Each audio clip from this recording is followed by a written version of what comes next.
Hey guys, mabuhay! I'm Ronald Dalus and I'm going to unbox the Apple Watch Series 3 in 2019. I was able to buy this at Apple Online Store Philippines and the price starts at 11,990 pesos.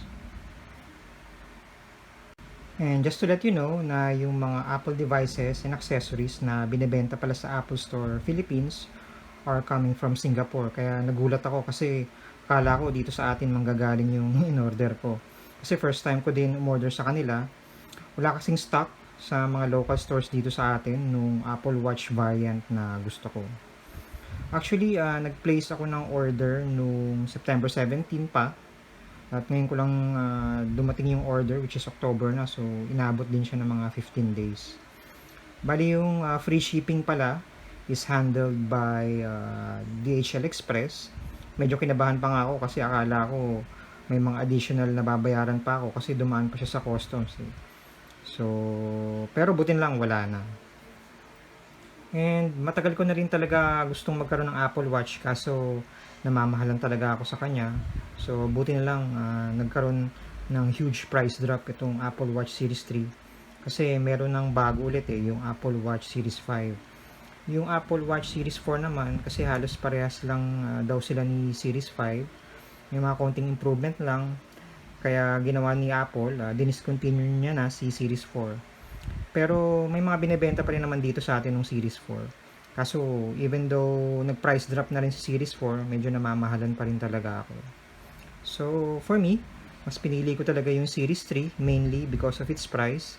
Even though alam ko na mas madaming feature yung Series 4, lalo na yung Series 5, kaso ang mahal talaga niya. Yung price range kasi ni Series 4 ngayon is 18,000 to 20,000 pesos. At yung Series 5 possible, pag lumabas siya dito, ang price nun is mga 25,000 to 27,000 pesos. GPS pa lang yun, GPS variant pa lang yun. Kasi alam ko mas mahal pag GPS plus cellular. Pero sa ngayon, dito sa Philippines, wala pa namang binibentang GPS at saka cellular. GPS variant lang talaga.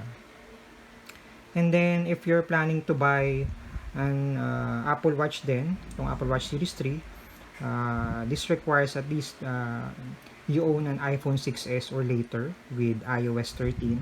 So, sakto kasi naka-iPhone 6s pa ako at in-update ko na rin siya sa iOS 13.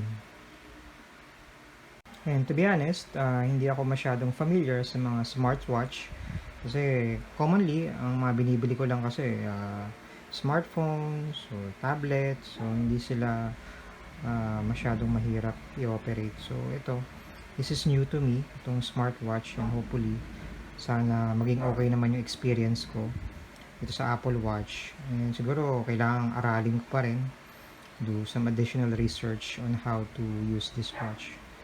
So before we do the unboxing, check muna natin yung box.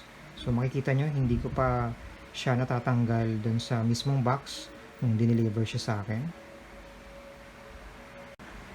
So bali ito yung sticker sa box. So may naka-indicate dito kung saan siya nanggaling. It came from Apple South Asia, Singapore. And ito yung nag-handle ng shipping sa DHL. Yung origin niya is from Sin or Singapore. And ito yung name ko, kung kanino siya ipapadala.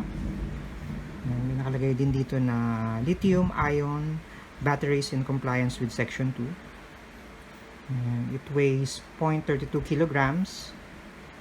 Yung piece, one piece. Yan siya. Sarap, wala namang nakalagay. Sa gilid, wala. Sa likod, may sticker siya. Napansin ko rin meron siyang pull tab dito on how to open the box. So, hilahin ko lang siguro yan para ma-open na mismo yung box. So, let's go ahead. Buksan na natin siya.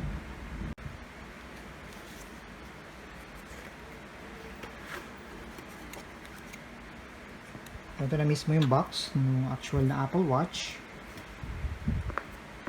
So, itabi muna natin to. So, syempre, before natin i-open to, check muna natin yung box. As you can see here, nakalagay dito, Apple Watch Series 3. gilid, harap, ano namang nakalagay. Dito, naka-indicate sa kanya is Apple Watch Series 3 38mm case, space gray, aluminum, sport band, black. So ito yung size na napili ko kasi maliit lang din naman yung wrist ko. And then na-try ko na rin yung 42mm sa Power Mac. So sa mga hindi pa nakakaalam, Power Mac is one of the premium store ni Apple here in the Philippines. So masyado akong nalalakihan dun sa 42mm. Tsaka isa pa, mas mahal si 42mm. Kaya ito talaga yung napili ko, yung 38. So yun siya. So check natin yung likod. So may mga konting details dito. Naka-include daw dito is yung Apple Watch, band at saka yung charging cable. Yun siya. So let's go ahead at i-open na natin to.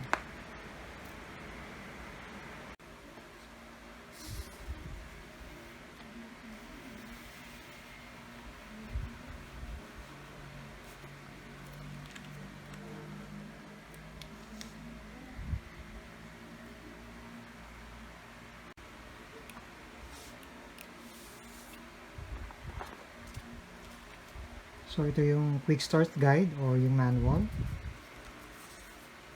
Yan siya, ito tatlo.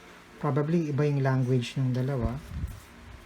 So yung isa siguro dito is English. So open natin to. So ito yung English. So yan siya, yan yung parang quick start guide about the Apple Watch device. So yan, naka-indicate dito kung paano siya charge. Ito yung digital crown, side buttons, yan siya. So same din dito. So ito, different language lang. So ito, iba yung language na nakalagay dito eh. So hindi na natin titingnan yan. And ito naman, open natin to. So ayan siya, on how to lock yung mismong watch. So ayan siya, parang may guide siya dyan. And ito rin kung how to install yung sport band. So meron siyang extra na sport band. Ang size niya is medium to large. So kung medyo malaki yung wrist mo, ito yung ikakabit mong sport band. And ito yung magnetic charging cable niya. So mamaya ko na natin itatanggalin yan. Kasi hindi ko rin alam paano siya tatanggalin. Kasi parang nasa loob siya. And lagyan natin ito dito. At ito na mismo yung Apple Watch Series 3. So yun siya. Ang cute niya lang. Maliit lang talaga siya. So yung pinaka-itsura niya. May plastic pa siya. Sa likod, ito na mismo. Kung makikita nyo, yun yung pinaka-sensor niya. So meron siyang guide ulit on how to wear the Apple Watch. So, yun siya. So, ang gagawin ko, isi-set up ko muna siya.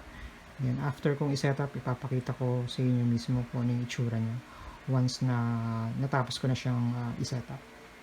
So, yun siya.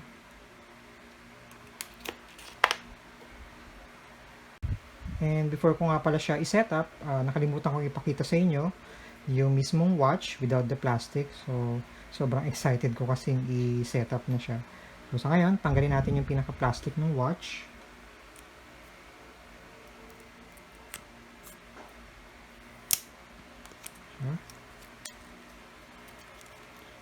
So, ayan, tanggalin natin yung plastic. Ayan mismo siya. As you can see, ayan mismo yung sensor sa likod. Ano yung itsura niya. Ano yung mismo itsura ng Apple Watch without the plastic. So, after this, gaya na banggit ko kanina, is-set up ko muna siya. Then, ipapakita ko siya sa inyo. So, bale, tapos ko na siyang i-set up. Ito na mismo yung itsura niya. Once na naboot up siya. So, ito yung default na watch face na tinatawag. So, yung itsura niya. So, pwede mo rin siyang palitan kung gusto mo ng ibang design. So, pag sinwipe mong ganon. So, yan. Iba yung itsura niya, naging analog clock siya. So, swipe mo pa sa gilid. So, iba't ibang design. So, bahala na kayo kung ano yung tingin nyo gusto nyo. So, ito, ang ganda rito, ang cute. Si Mickey Mouse. So, yun siya. So, bigyan ko rin kayo ng konting walkthrough sa mismong watch. So, ito yung natawag na digital crown. Ito yung side button. And then, sa gilid, ito yung speaker niya. And ito yung microphone at saka yung air vent na tinatawag. At sa likod, kagaya kanina, ito mismo yung pinaka heart rate sensor niya. So makikita nyo rito yung size ng watch, that's 38mm. Ito yung size ng band. Kung mapapansin nyo, medyo maliit, small to medium. So yun siya. So pagka pinrest mo to, lalabas yung iba't ibang apps yung Apple Watch. So, pagka pinrest mo ulit, babalik siya. Then, pagka pinrest mo naman yung side button, lalabas yung mga recent apps na inopen mo.